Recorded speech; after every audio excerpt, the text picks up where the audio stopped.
Welcome to the Spine and Rehab Specialists podcast series. My name is Harry Koster, physical therapist and the host of this podcast. We are a physical therapy company with multiple clinics in the El Paso, Texas area. Each episode, we will go over a different physical therapy or general health related topic just to give you more insight in some of the things that are going on in our field and possibly in your life. I hope you enjoyed today's episode. Let's get into it. Well, welcome everybody to another podcast in the Spine and Rehab Specialist podcast series. This is Harry Koster, and with me today I have Neil Shaw, one of our physical therapists, and Benny Herrera, who is not officially related to the company, but actually his wife works here. So welcome, you guys. Thank you. Thank you. So today we're going to talk about baseball. So first, let's go a little bit on the history of why we're doing this on baseball. Yes, it's start of baseball season. Are we going to have a baseball season? We are. Okay, good. For a while it didn't look good, but I guess we're going to have a baseball season. Good. So Benny, tell me a little bit about your history in baseball. I mean, I've played since I was probably 5 years old. Little league, middle school, high school, played a little bit of college. Unfortunately, hurt my shoulder, rotator cuff, and that kind of was the end of my career. But I'm now more involved with youth coaching and kind of just like, relating that, what I learned in my days down to the youth now. So Awesome. that's where I'm at now.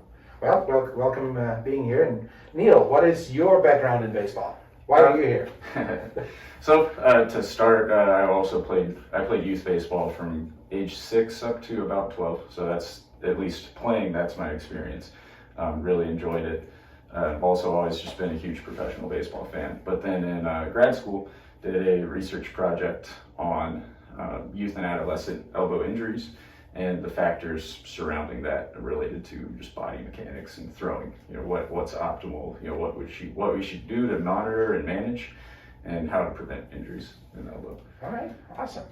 So my baseball background is probably limited. I played in PE in high school, but I don't think it really counts. But I did actually have a patient a couple of years ago that when UIL was talking about limiting pitch count, they did an article because of one of the baseball players, good local prospects, did have an elbow injury and ended up with Tommy John surgery.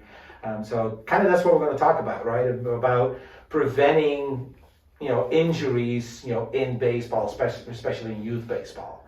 So let's talk a little bit about that, Benny. So, a lot of times in baseball, we think pitching is about just shoulder motion, right? And you hurt your shoulder, but there's more to it, right? So where does it really kind of start? Yeah, absolutely. I think it's really just, it's your whole body. It's not just your arm. When I was playing, younger, there wasn't so much, I guess, like information and like just research, I think, on it as it is now.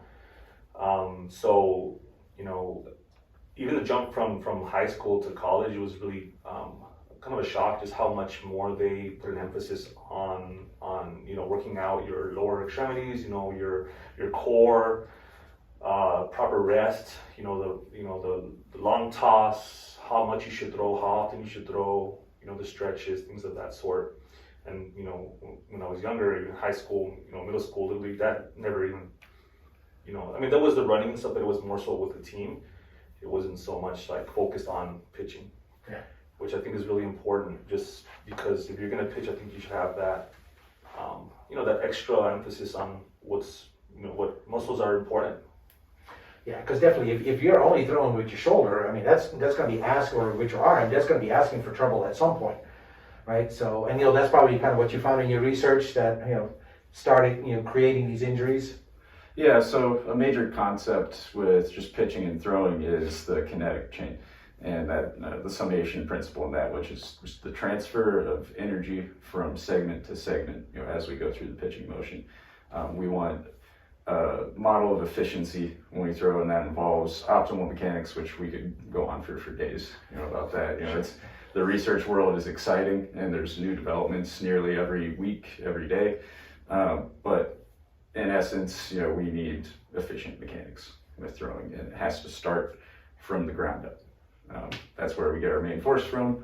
More than 50% of pitching velocity comes from the legs, and it goes from there. I was actually thinking of a good example of the kinetic chain and how it works with efficiency while I was working out before coming in here. I was doing some just light cardio work on the treadmill and looking at my notes, and I noticed that my heart rate was about 10 or 15 beats higher than I would have liked, but it was because my arms weren't swinging. I wasn't letting energy transfer fully through. When I put the phone back, with a more efficient motion, not fatiguing as fast. So just one everyday example. Yeah, that's interesting. But you think it's like, so adding in arm motion, well, shouldn't that increase your heart rate? But it actually doesn't because of the efficiency thing, right? Yeah. Yeah, so definitely when we translate that into baseball, if you can be efficient up that whole chain, first of all, you're probably going to be a better pitcher. You're going to have a faster pitch, but it also means less chance of injury because you're not putting all the force into one body part, but it's now your whole body, doing that. Yeah, not to mention that you'll probably be more efficient and won't fatigue out as fast, which, pitching while fatigued is the most major predicting factor for elbow injuries. About 36 to 37% or times more likely to injure your elbow, at least if you're pitching while fatigued. In other words, it's not the first pitch that's bad for you, but it's that 80th pitch or whatever. So, So Benny, give us an idea on a typical pitcher in like Little League that you're working with. How many pitches are they doing, and what really should be recommended? Rule of thumb that I would usually go with is their age times 5. So Okay. if they're 10, usually 50 pitches is where you want to be more or less around, and then that's pitch count. And you also consider the next day, or the following day, can they throw again in a game scenario where it's not practice where you're going maybe 60, 70%, to get some of that soreness out, right? But in a game where you're going 100%, you got to give them some rest as well. So that's usually my rule of thumb is the age times 5. Okay, that sounds reasonable, as long as that kind of stops at some point, because it'd be an awful lot of pitches for me. My age times 5, I wouldn't have an arm left. But now is that, so that's kind of your rule, but is that like commonly accepted? Is this like all Little League coaches will kind of keep that number, or will people go above that? Oh yeah, they'll definitely go above that. I mean, even in rules with like USSSA, which kind of governs like tournaments here locally and nationwide, they go by innings. So in an inning you can throw as little as 3 pitches, or as many as 50. Yeah. Right. So and then it goes by how many innings can you pitch today before you can pitch tomorrow. So you can pitch 1 inning, and let's say you throw 40 pitches, and you can come back tomorrow and throw another 40, which I think, depending on the age of this child, you can get up there. And those are the rules. It doesn't go by pitch count, which I think it should go by pitch count. And then also days of rest. Yeah, definitely, because I think the kids are just not getting a lot of rest, right? Yeah. So I think that, kids are so motivated, or, a lot of times it's probably the parents that are so motivated, right? They're looking at this, the career in baseball or the college, scholarship and things like that. So they really want their kids to play as much as possible, get as good as possible.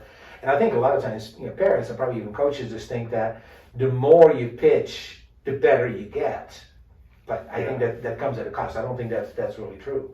Absolutely, yeah, for sure. I mean, it's not only the coaches. I mean, some parents also want their kids to be the star pitcher, and they want their kids to pitch every single game, And then, you get into the whole thing of not only pitch count, but now throwing, curveballs or sliders at an age of, their arms are not fully developed, not even close, right? So, I've never taught a kid how to throw a curveball set, and they're curious, right? Which, I mean, they're kids that want to, they see it on TV and stuff. Sure.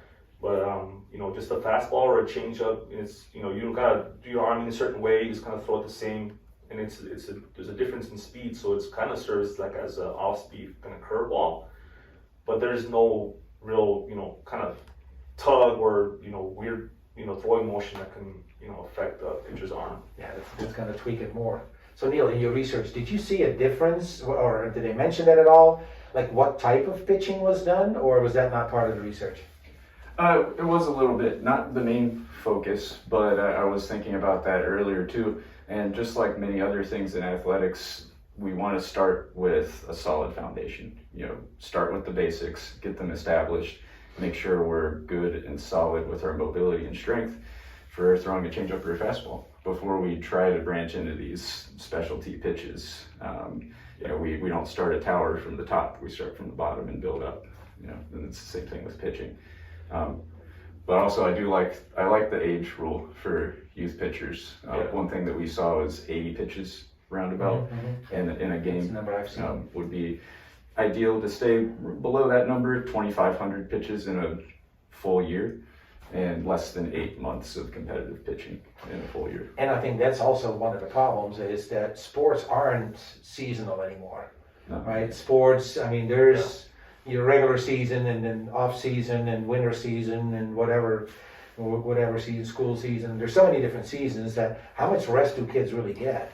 Well, there's seasons, and then you throw in tournaments at the same time, and sometimes there's 2 tournaments every month, and it's just highly competitive, and I remember when I played in Little League, I think I played probably 2 seasons, and then the other times I was playing either basketball or football or just nothing and just running at the park or riding my bike, Now it goes on. There's a season every season of the year. Yeah. When you throw in the tournaments, it can be a pretty big workload. Yeah, and I think that's the problem. That it's just so prolonged, so repetitive. It's always the same thing. I think your example of going from baseball to basketball, well, that's a good thing. It's totally different motion. Right? We're not advocating that kids should not be active. Right. But when you look, especially at pitching, I mean, it's the same thing over and over again. When you keep doing that so much, you're asking for trouble. So Neil, what are some of these injuries that you found that you guys concentrated on in that research review? So the primary injury that we looked at was just to this inner ligament on the elbow, the UCL. It supports the arm and the elbow through a certain type of stress when we're throwing. And pitch being such a specialized motion puts a lot of tension on that ligament. It's just the nature of pitching. It gets exposed to certain factors that would increase the risk for injury. So the whole game is about minimizing that risk. It's not gone completely, but it'll be there. But primarily the UCL, that ligament that leads to Tommy John surgery if it's injured, and then somewhat shoulder. Yeah, definitely. I think those are the 2 areas that are going to be a problem. If you really look at that motion, it's such an excessive motion in pitchers. If you look at it like normally, like 90 degrees of external rotation is good, right? I mean, that's normal. I can go a little bit more than that. And then you start looking at a baseball pitcher that goes another 90 degrees 180. further just about, so that puts a lot of strain on that ligament and of course on the shoulder as well. But then also one of the things I didn't realize before is like the speed that it goes with. I mean, I saw some ungodly numbers on the speed going from an external rotation motion to an internal range motion. It was this incredible speed. Yeah, the angular velocity of the elbow is just astonishing. And the force that goes through there. The UCL, if there weren't muscular support for it, it can't withstand the force of an 85-mile-an-hour fastball. Yeah. It would break every time. Yeah. So it's amazing, how we can tolerate that motion. It's amazing how we can tolerate it, and it's not a surprise that maybe it doesn't always tolerate it, especially when you're underdeveloped as a kid. And you just don't give it a break. You don't let it rest. You don't let it heal up because there's probably some micro trauma every single game. Good, let that heal up before you go on to the next one. Yeah, for sure. Yeah, and just coaching the kids that because they want to be out there, but we have conversations like if you feel anything at all ever or even fatigue, you need to tell me. Like it's fun and it's it's important the competitiveness and stuff, but it's not everything. You've got a career ahead of you, right? So you don't want a kid to pitch until he's 12 and then he can't throw anymore. That's kind of what I want to instill in the kids that I talk to and stuff. Yeah, I mean Tommy John surgeries are pretty common in baseball. I read something like 60% or so of all pitchers I think have it at some point. But if that starts happening in high school or even earlier than that, that's I think that's horrible for these kids. Yeah. Mm-hmm. Yeah, I think it's important not to fear the injury necessarily, but to just mitigate that risk as long as possible, for a prolonged career. Yeah, definitely. I think that's limiting pitch count. And yeah, like you said, it doesn't make sense to go by innings because innings are so different. Exactly. So yeah, exactly. Yeah, I was actually looking before I came. I was looking at kind of the rules, and that it's still the same. It's still by innings. It's pretty up there, you know. Like you can throw, you know, 2 innings and then pitch again the next day. But how long are those innings?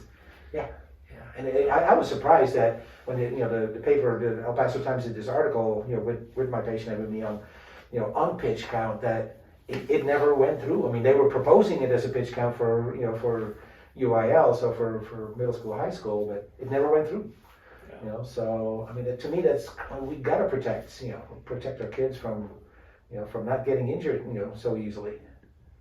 So Neil, from your standpoint, from the research standpoint, what is your advice? What do you think? First of all, what do you think should happen in that youth baseball in general? But also, what should parents look for, or coaches look for, or anybody involved? What should they look for? What do you say? So, a bit of a loaded topic, but yeah, in general, there does still need to be more research at the start. It's a developing area, but yeah, monitoring for those signs of fatigue, which I'm curious, what types of things you might look for in a pitcher, because they don't always tell you is the problem.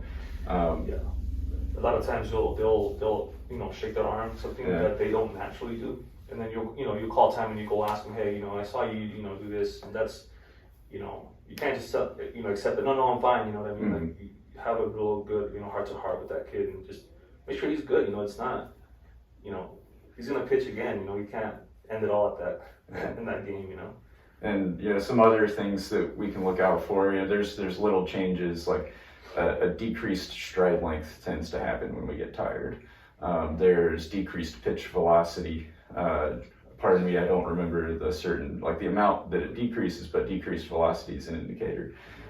Decreased accuracy. So if we start going out of the zone, that's pretty good indication that we're fatigued, or increased time between pitches versus the norm. Those are some things to look for. One other important distinction that we always talked about was distinguishing pain versus soreness with the youth population especially. Sometimes they don't know. You ask them are you sore or are you in pain? And they don't know what the difference is. Right. Pain is specific, it's in a That's certain a great point. Yeah. That's really Soreness generalized. Two different things, different ways to manage them. So definitely that's an important topic as well. Yep. Yeah, we could keep going on forever on those things. I like active rest for soreness. We don't just stop and completely shut it down for an entire day. Better to give some optimal loading. Some low volume throwing, light tosses. Keep the arm moving. It'll be better for performance and returning faster and preventing injury. Those are some areas that I like. Awesome. Good. So Benny, what is your advice to other Little League coaches, but also to parents? What should they be on the lookout for, and really what should be kind of like the rules in your opinion? Yeah, like I said, controlling the pitch count, and if you have a concern with the coach, bring it up. A lot of times it can be a little intimidating, I think, for some parents to approach a coach sometimes. So just make sure you voice your opinion. And like I said, it's like an age, or the age of the child times 5 is usually a pretty good. You can go a little higher depending on the child. They're maybe a little more seasoned, or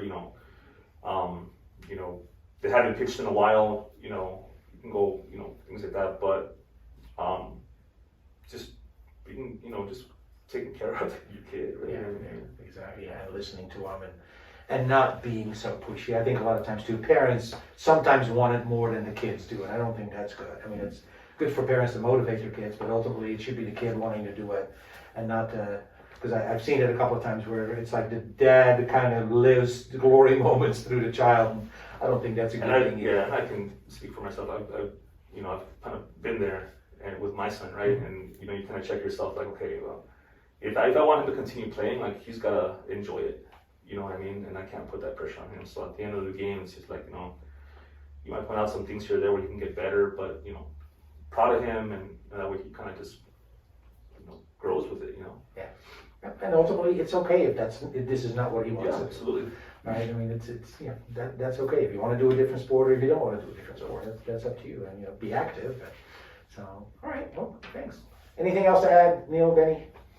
No? I think I'm good. All right, good. Well, thank you, guys. Hope everybody enjoyed this podcast, and look forward to our next podcast coming up in a couple of weeks.